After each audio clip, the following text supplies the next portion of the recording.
Urea की कमी नहीं है, लेकिन यूरिया की कालाबाजारी वो लोग करें जो सरकार के साथ लगे हुए हैं। मैं एक उदाहरण आपको बताता हूँ। हरियाणा प्रदेश में 100 से ज्यादा आज नकली फैक्ट्री खाद की चल रही है। इलाहाबाद के अंदर भी 17 नवंबर को एक फैक्ट्री पे सरकार फैक्ट्री के ऊपर छापा मारा गया। छापा भी पुलिस ने नहीं मारा।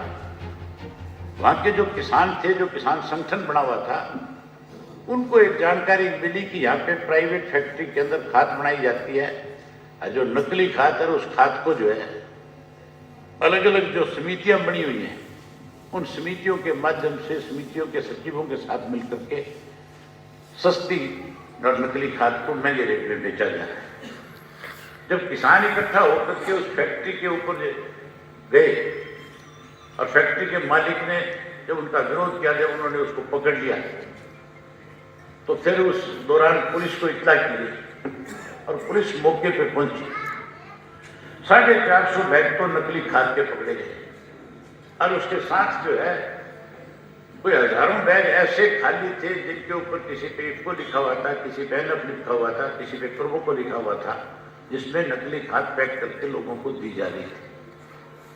बड़ी हैरानी की बात है, 17 नवंबर का वाक्य है। पुलिस मौके पे पहुंची।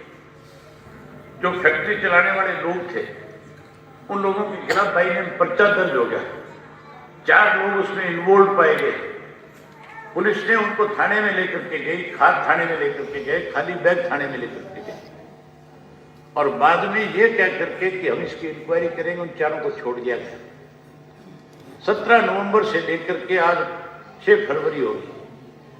4 फरवरी की बात है, मेरे पास वहां के इलाहाबाद हल्के के लोग जो इकट्ठे होकर के घर पे आए और उन्होंने आकर के मुझे बताया कि इस तरह से नकली जो खाद पकड़ी गई थी, आज तक उन लोगों के खिलाफ पुलिस ने कोई कार्रवाई नहीं करी। मैंने एसपी से टेलीफोन पे बात करी। एसपी से जो मैंने पूछा कि जब आपके थाने में मुजरिम चले गए थे जिनके खिलाफ बाई नेम पर्चा था, आपने फिर उनको अरेस्ट क्यों नहीं करवाया? तो कहने लगा मेरी जानकारी में नहीं है। और उसके बाद उन लोगों को वहां से निकाल दिया गया। अब दोबारा जब मैंने 4 तारीख को उनसे बात करी, उनको कहा इनको जल्दी से जल्दी गिरफ्तार करो, गिरफ्तार नहीं करोगे तो मैं फिर इलाके के किसानों को साथ लेकर के थाने के अंदर आकर के बैठ गया। तब उस परसों से इस बात पे जोर लगा रहे कि इनको गिरफ्तार किया जाए। मुझे जानकारी मिली, पता चला कि उन लोगों को किसका संरक्षण है, क्योंकि बिना सरकार के संरक्षण के बिना तो मान के चलो साथियों, इस तरह के लोगों को पुलिस छोड़ नहीं सकती। जब पूरी जानकारी दी तो सत्ता के अंदर शामिल जो लोग हैं, उन लोगों ने उनको संरक्षण दे रखा है, जो चौधरी देवीलाल के नाम को लेकर के कहीं दाव लगा करके आए थे। उन लोगों ने उनको पनाह दे रखी है। चौधरी देवीलाल के हितैषी होने की बात करते हैं और इस तरह के लोगों को पनाह दे करके कहीं नकली खाद उनको आकर के अपना जेब भरने का काम करते हैं। आज सरकार नाम की चीज नहीं है। आज तो हर वर्ग के लोग प्रदेश में दुखी है, परेशान है। आज तो चाहे कर्मचारी है, आज व्यापारी है, आज किसान है, आज पढ़ने वाले बच्चे हैं, आज महिलाएं हैं।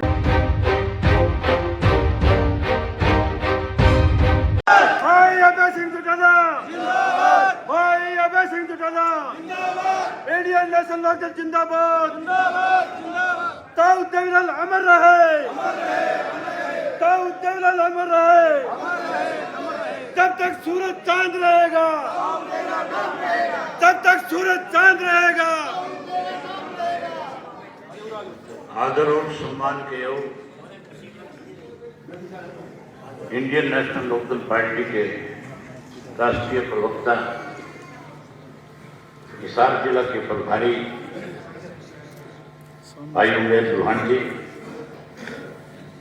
पार्टी के जिला के अध्यक्ष चौधरी सतबीर सिंह सिसाया जी, हल्का के अध्यक्ष मंच का संचालन कर रहे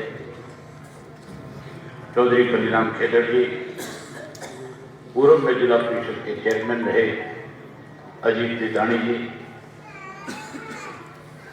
पूर्व में एसएसपी रहे श्रीनाथ सिंह मौर्य जी,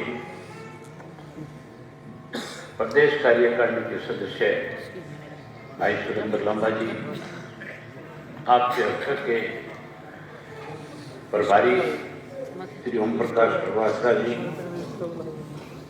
आंसी के प्रभारी भाई बलराज सब्बरवाल जी, महिला की प्रधान श्रीमती लीला डाक जी, हिसार के प्रभारी श्री ओम प्रकाश गोयल जी, एससी सेल के जिला के अध्यक्ष बलराज सरपंच खेड़ी जी, युवा के जिला अध्यक्ष भाई संजीव बेरवाल जी, उकलाना के युवा प्रधान विकास भोरिया जी, उकलाना के शहरी प्रधान भाई नरेंद्र धनगर जी, प्रदेश कार्यकारिणी युवा के सदस्य मुकेश निकानी जी, ऑस्ट्रेलिया से आपके बीच में आई हुई नीतू मलिक जी,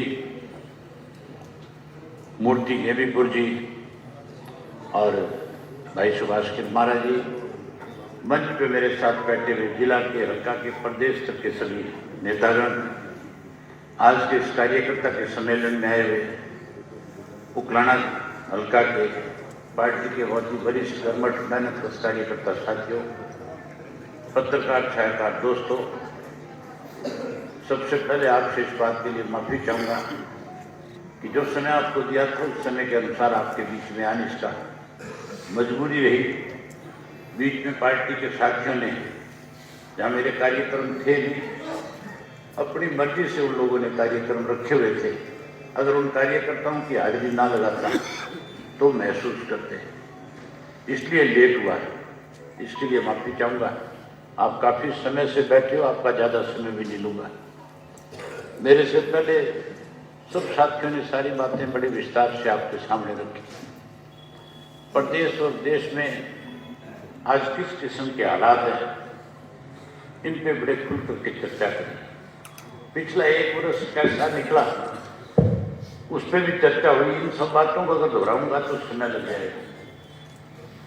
मैं सबसे पहले उन सब साथियों का आभार व्यक्त करूंगा जिन्होंने इलाहाबाद के उपचुनाव के अंदर पार्टी के आदेश और निर्देश के अनुसार लगातार 15-20 दिन इलाहाबाद हल्के के गांव में रहकर जहां मेरे लिए काम किया, जहां पार्टी को जीत दिलवाने का काम किया, मैं उसके लिए आप सबका बहुत आभार व्यक्त करता हूं। धन्यवाद।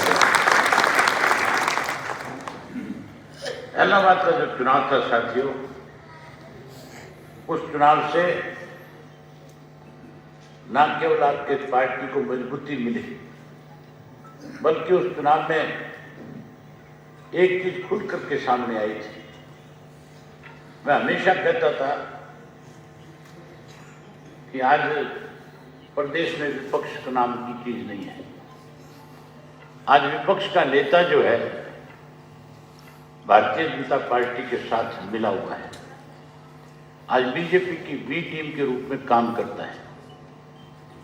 उस चुनाव के अंदर चौधरी भूपेंद्र सिंह हुड्डा जब कांग्रेस के प्रत्याशी के लिए वोट मांगने गए थे, आपने अखबार में भी पढ़ा होगा, रेडियो में सुना होगा, टेलीविजन में देखा होगा, और सोशल मीडिया पे तो बहुत खुल करके उस बात की चर्चा हुई थी कि भूपेंद्र सिंह हुड्डा ने जब जलसा किया और वोट मांगने लगा तो उन्होंने कहा था कि मैं वोट तो कांग्रेस के लिए मांगने आया, लेकिन गोपाल कांडा मेरा मित्र है,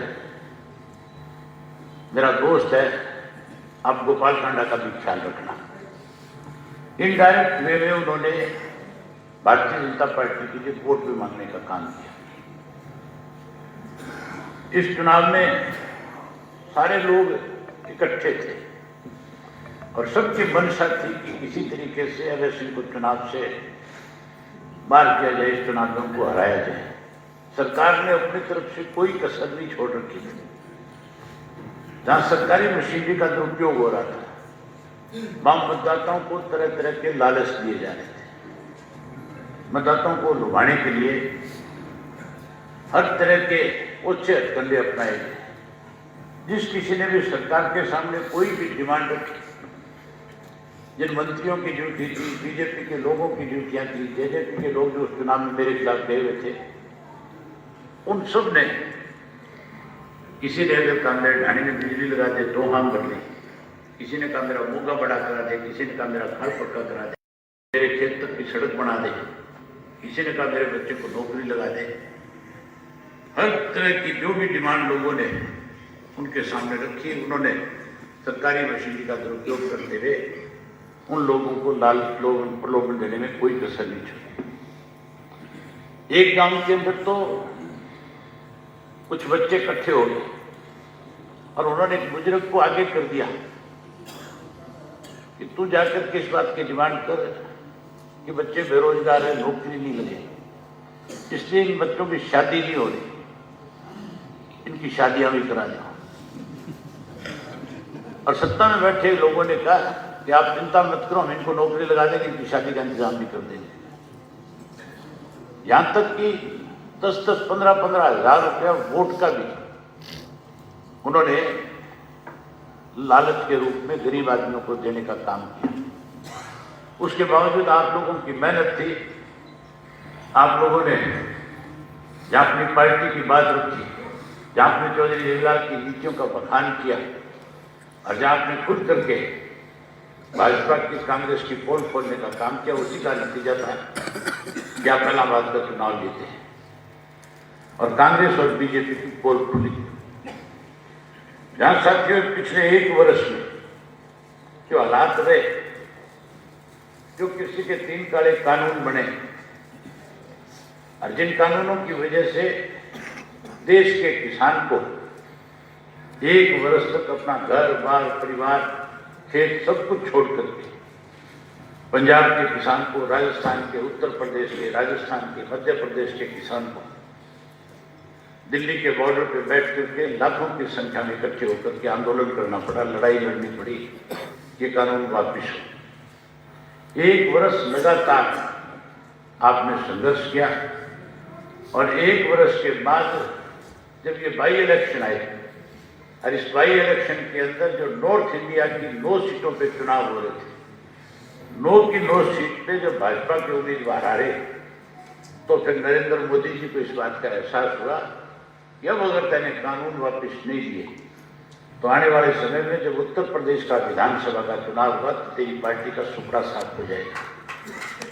इसी डर से कि उत्तर प्रदेश में तुम्हारी पार्टी सत्ता से बाहर ना हो, इस करके ये कानून वापिस लिए।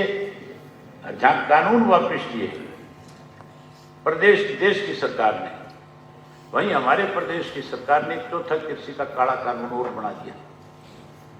जब ये चौथा कृषि का काला कानून बन रहा था,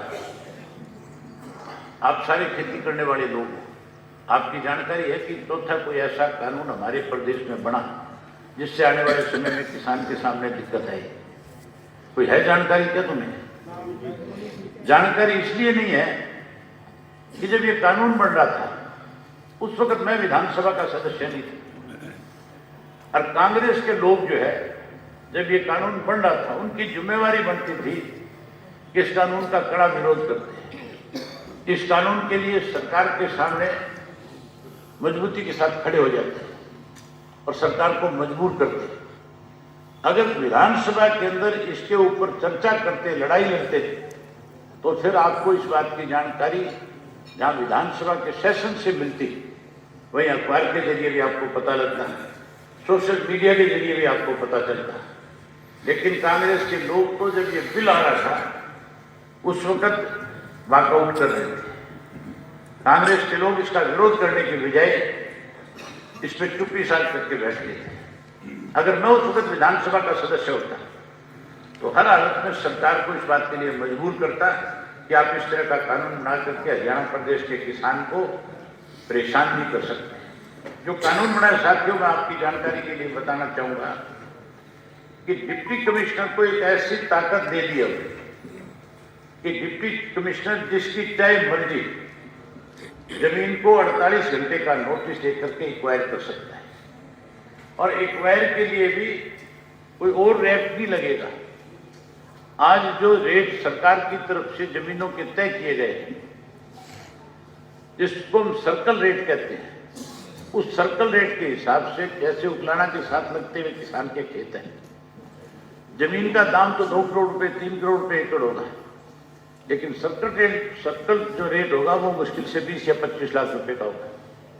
आपकी जमीन को डीसी जो है 20-25 लाख रुपए सर्कल रेट के हिसाब से 48 घंटे का नोटिस देकर के एक्वायर कर सकता है। पहले अगर किसी किसान की जमीन को कोई एक्वायर करता था, सरकार अगर किसान की जमीन लेना चाहती थी तो उसके लिए 70% उस जमीन से जुड़े हुए लोग जो उसके हिस्सेदार थे उनसे सहमति लेनी पड़ती थी। अगर वो 70% लोग सहमत होते थे तब सरकार जो है किसान की जमीन को एक्वायर कर सकती थी। अगर सरकार बिना सहमति के किसी जमीन को एक्वायर करती थी, नोटिस देती थी, तो फिर किसान जो है, जमींदार जो है, उस नोटिस के खिलाफ सुप्रीम कोर्ट, नोटिस के खिलाफ हाई कोर्ट में, सुप्रीम कोर्ट में जा सकता था और वो अपनी उस जमीन को बचाने के लिए अपनी पैरवी कर सकता था। लेकिन अब जो नया कानून बना है वो कानून बहुत खतरनाक है। उस कानून के तहत कोई भी व्यक्ति जो है, जिस किसी को भी जमीन एक्वायर का नोटिस मिलेगा, वो किसी कोर्ट में नहीं जा सकता, वो कहीं अपनी दलील और अपील नहीं कर सकता। अब तो डिप्टी कमिश्नर उस जमीन के अंदर चाहे किसी का मकान बना हुआ है, चाहे किसी का ट्यूबवेल लगा हुआ है, चाहे किसी के पशु बंधे हुए हैं, चाहे किसी का कोई ट्रैक्टर खड़ा है, अगर आप 48 घंटे में उस जमीन से उस सारी चीज को बात नहीं करोगे तो वो सारा सामान भी सरकार ने प्रूव कर लेगी, वो सारा सामान भी सरकार अपने कब्जे में ले लेगी, उसका एक पैसा भी नहीं देगी। इस तरह का कानून हरियाणा प्रदेश की सरकार ने इस सेशन से, जो पिछला सेशन था, उस सेशन में बनाने का काम किया। हमें जहां कृषि के 3 काले कानून खत्म करवाए उसके लिए लड़ाई लड़ी, अब ये 4था कानून भी खत्म हो, इसके लिए भी हमें लामबंद होना पड़ेगा। हमें भी, हमारी पार्टी की जिम्मेवारी है, क्योंकि चौधरी देवीलाल जो है वो हमेशा जब कभी भी सत्ता में होते थे तो किसान के हक के फैसले लिया करते थे, और जब सत्ता से बाहर होते थे तो किसान के साथ अगर कोई भी विश्वासघात करता था, कोई किसान के साथ ऐसे कानून बना करके उसको परेशान करने की कोशिश करता था, तो लोगों को लामबंद करके सरकार को मजबूर करने का काम करते थे। आज विपक्ष जो है, कांग्रेस जो है, वो तो इसको लेकर के लोगों के बीच में नहीं जाएंगे, क्योंकि ये कानून बनाने में 2012 में सबसे पहले कांग्रेस की तरफ से बिल आया था। और बिल इसके पास नहीं हो सका था कि उस वक्त में चौधरी ओम प्रकाश चौटाला अपोजिशन लीडर थे और उन्होंने इसका विरोध किया था, इसलिए बिल पास नहीं। लेकिन अब क्योंकि वो कांग्रेस सब विपक्ष में थी, इसलिए उसने विरोध करने की बजाय कहीं मौन धारण कर लिया। अब हमारी जिम्मेवारी है कि इस तरह के इस कानून के खिलाफ हमें लोगों को लामबंद करके आगे लड़ाई लड़नी पड़ेगी, ताकि इस तरह के कानून इस प्रदेश में ना बने। वहीं साथियों, इस तरह के कानून बना करके किसान को परेशान करने का काम आज सरकार कर रही है। वहीं आज के हालात में जब हम बिजाई कर रहे थे गेहूं की, सरसों की, उस वक्त हमें डीएपी नहीं मिल रही थी, और जब बिजाई के बाद गेहूं की जो कोर लगा रहे थे, जो उसमें पानी दे रहे थे, तो उस वक्त हमें यूरिया नहीं मिल रही थी। आज भी यूरिया की इतनी बड़ी किल्लत है कि किसान सुबह 5 बजे जाकर के लाइन में खड़ा होता है, और जब उसका नंबर आता है तो जिसको 10 बैग यूरिया के चाहिए उसको 2 बैग यूरिया के देके क्या देते हैं कि तेरे पास 2 ही बैग मिलेंगे। यूरिया की कमी नहीं है, लेकिन यूरिया की कालाबाजारी वो लोग कर रहे हैं जो सरकार के साथ लगे हुए हैं। मैं एक उदाहरण आपको बताता हूँ। हरियाणा प्रदेश में 100 से ज्यादा आज नकली फैक्ट्री खाद की चल रही है। इलाहाबाद के अंदर भी 17 नवंबर को एक फैक्ट्री पे सरकार, फैक्ट्री के ऊपर छापा मारा गया। छापा भी पुलिस ने नहीं मारा, वहां के जो किसान थे, जो किसान संगठन बना हुआ था, उनको एक जानकारी मिली कि यहाँ पे प्राइवेट फैक्ट्री के अंदर खाद बनाई जाती है, और जो नकली खाद है उस खाद को जो है अलग अलग जो समितियां बनी हुई हैं, उन समितियों के माध्यम से, समितियों के सचिवों के साथ मिलकर के सस्ती और नकली खाद को महंगे रेट में बेचा जा रहा है। जब किसान इकट्ठा होकर के उस फैक्ट्री के ऊपर गए और फैक्ट्री के मालिक ने जब उनका विरोध किया, जब उन्होंने उसको पकड़ लिया, तो फिर उस दौरान पुलिस को इत्तला की और पुलिस मौके पे पहुंची।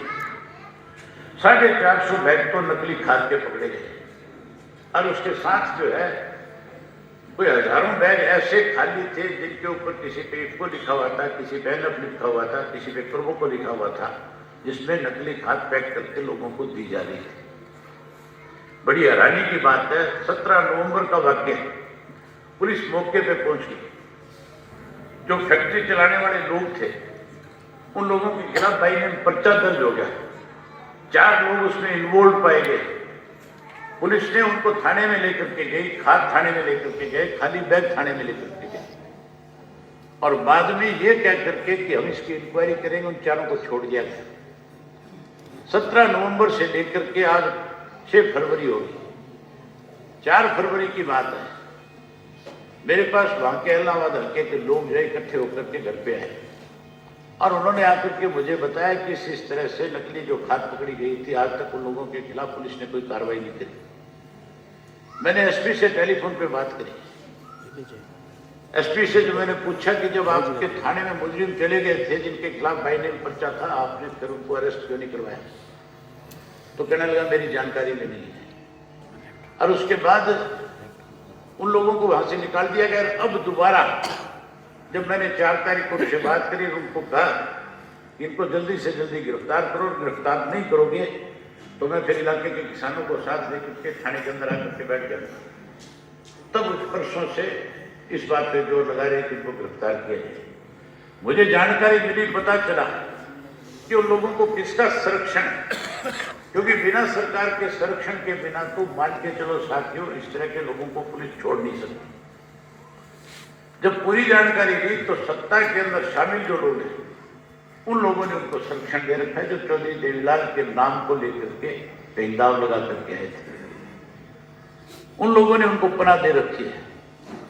चौधरी देवीलाल के हितैषी होने की बात करते हैं और इस तरह के लोगों को पनाह दे करके कहीं नकली खाद उनको आकर के अपना जेब भरने का काम करते हैं। आज सरकार नाम की चीज नहीं है। आज तो हर वर्ग के लोग प्रदेश में दुखी है, परेशान है। आज तो चाहे कर्मचारी है, आज व्यापारी है, आज किसान है, आज पढ़ने वाले बच्चे हैं, आज महिलाएं हैं। हर व्यक्ति जो है इस सरकार से दुखी है, परेशान है। आज हर व्यक्ति बदलाव चाहता है। कांग्रेस की दाल आज जुटियों में बढ़ रही है। कांग्रेसी आज आपस में लड़ रहे हैं। जहां कांग्रेसी आपस में लड़ रहे हैं वही सत्ता पक्ष के अंदर और सत्ता के साथ जुड़े हुए लोग हैं। आज यहाँ प्रदेश के लोग उनको नफरत की दृष्टि से देखते हैं। आज तो लोग केवल और केवल आपकी party Indian national Lokdal party के साथ जुड़ना चाहते हैं और पार्टी के साथ तब जुड़ेंगे जब पार्टी का एक एक साथी जो है पार्टी के लिए समय निकाल करके लोगों से बातचीत करेगा। कुछ लोग आपके बीच में पिछले चुनाव में आए थे और बेचारे बन के आए थे। ये कह करके आए थे कि हमें घर से निकाल दिया और फिर ये कह रहे थे कि हम चौधरी देवीलाल की नीतियों पे चलेंगे और हम चौधरी देवीलाल की नीतियों को आगे बढ़ाने का काम करेंगे, आप हमारा साथ। आप भी भावुक हो गए थे कहीं ना कहीं। आपने भी मान लिया था कि इनके साथ गलत हुआ है और उन लोगों के कहने में आकर के आप लोगों ने उनको 10 सीटें देने का काम किया। सीट तो 10 जीत गए, लेकिन सीट जीतने से पहले जो बात लोगों के बीच में कहते थे और क्या करते थे कि भारतीय जनता पार्टी जो है उसके तो हाथ खून से रंगे हुए और किसी के खून से नहीं। जाट आरक्षण आंदोलन के दौरान 32 नौजवान बच्चों को मौत के घाट पे भारतीय जनता पार्टी की सरकार ने उतारा था। ये कहते थे अगर हम सत्ता में आ गए तो जो जाट आरक्षण आंदोलन के दौरान मरे हम उसकी इंक्वायरी कराएंगे और जो लोग उसके दोषी होंगे उनको जेल की सलाखों के पीछे भेजते थे। कहाँ तो उनको जेल की सलाखों के पीछे भेजने की बात करते थे। कहाँ भाजपा को खूनी पार्टी कहते थे।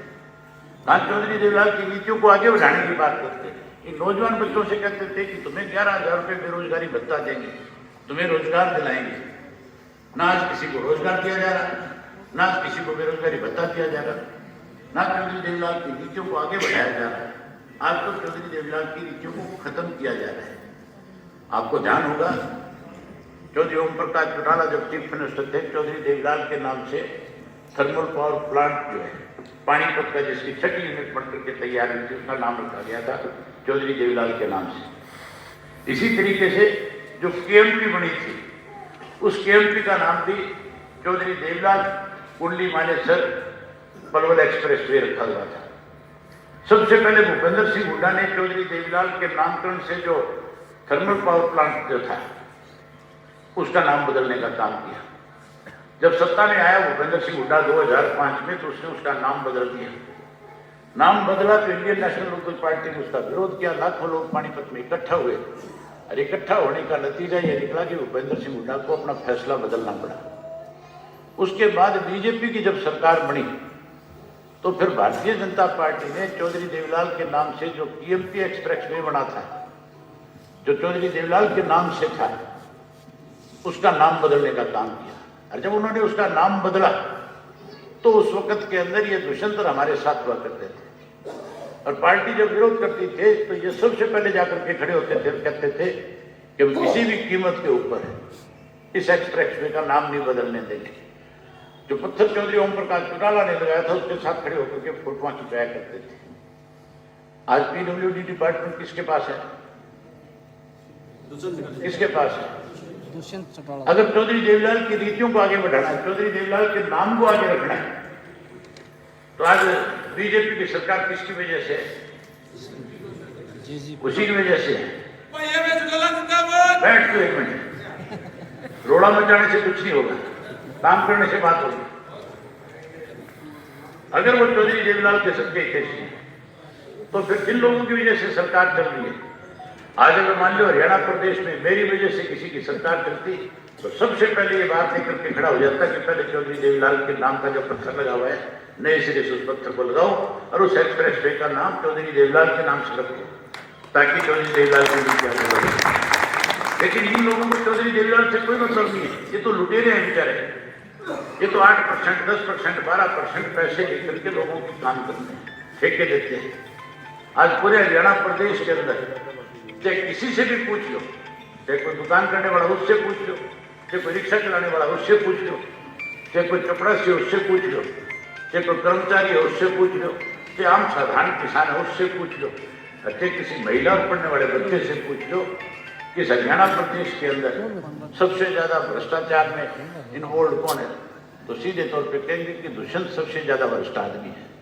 कहेंगे कि नहीं कहेंगे? पैसे खाता है कि नहीं खाता है? अकेला वो नहीं खाता, सारे जितने बीजेपी वाले भी हैं, जितने मिनिस्टर हैं, सारे के सारे आज भ्रष्टाचार में शामिल हैं। कोई भी अपने डिपार्टमेंट में 8 से 10% पैसे लिए बिना किसी का कोई काम नहीं करता। अब तो मुख्यमंत्री का दफ्तर भी पूरी तरह से इस मामले में इन्वॉल्व हो गया।